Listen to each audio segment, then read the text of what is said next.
Hoy, 2 de agosto, recordamos a San Pedro Fabro.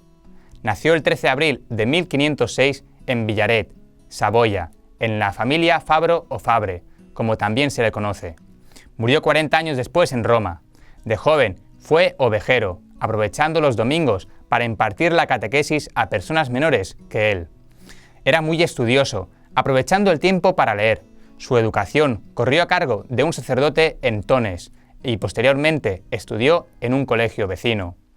Sin planes específicos para su futuro, decidió ir a París, con el apoyo de sus padres. En el año 1525, Pedro llegó a París, la meca de los estudios de aquel entonces. Mientras realizaba su aprendizaje, según el método parisino, fue descubriendo su vocación. Al carecer de bienes, tuvo que buscar en el colegio ser admitido gratuitamente. La ocasión se le presentó cuando el de Santa Bárbara lo acogió, compartiendo el alojamiento de un joven de Navarra, quien luego sería San Francisco Javier. Ambos jóvenes se volvieron grandes amigos, incluso recibiendo el mismo día el grado de maestro en artes. En la universidad conoció muy tempranamente a San Ignacio de Loyola y se convirtió en su más avanzado discípulo. Allí juntos constatan la influencia negativa de Lutero y de Farel. Fue ordenado sacerdote en el año 1534. Ello hizo posible que en agosto de ese mismo año le tocase al padre Pedro recibir los votos que Ignacio y sus 5 compañeros realizaron en Montmartre, dando origen al grupo del que más adelante nacerá formalmente la Sociedad de Jesús. A esos 6 primeros, 3 más que sumarían luego, Ignacio los convoca a encontrarse todos en Venecia en 1537. Tras algo más de 10 años, Pedro dejó París el 15 de noviembre de 1536.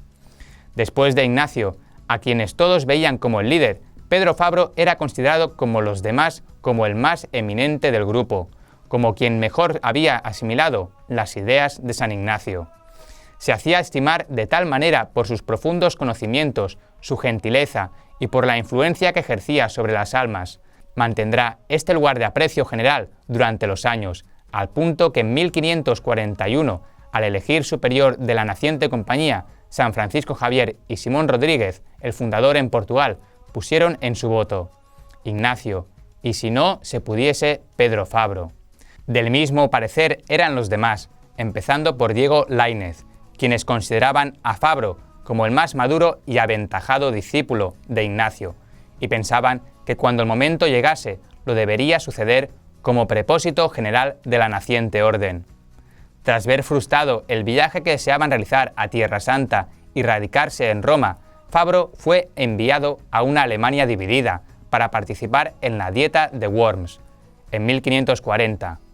De allí fue llamada a la Dieta de Ratisbona, en 1541.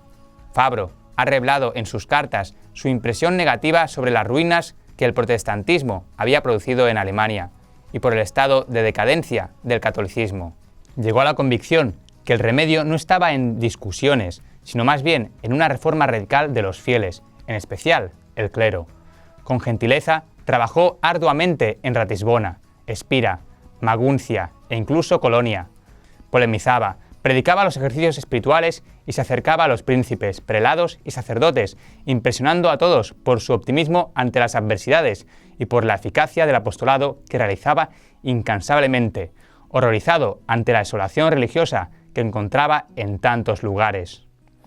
Fue llamado a España y Portugal por San Ignacio y descubrió el notable contraste entre los pueblos en que trabajó inicialmente y los de la península ibérica, donde la reforma que vería su esplendor en Trento había empezado a echar anticipadamente sus raíces.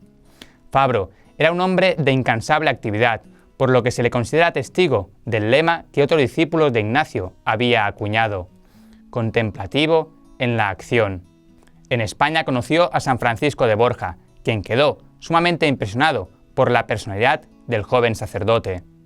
Muchos de los datos de la vida y espiritualidad contemplativa en la acción de Fabro han sido extraídos de un diario de su vida íntima que empezó en Alemania con el título de Memorial.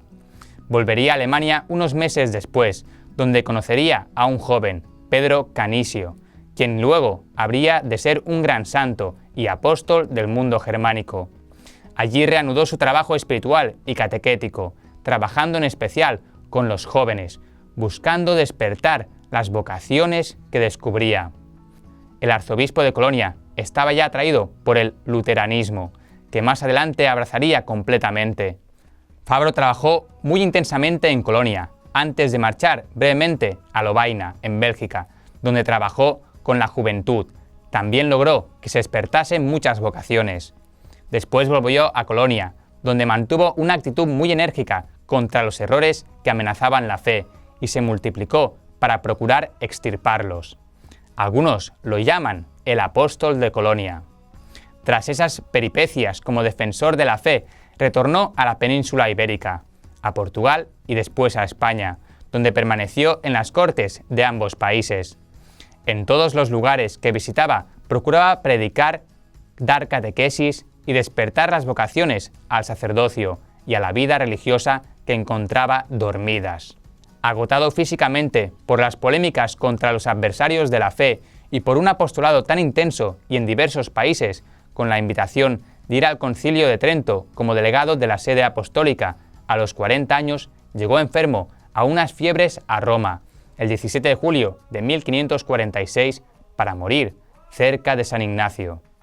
Muy pronto se empezó a hablar de él como un hombre de gran santidad, y en especial en Saboya, zona de su nacimiento.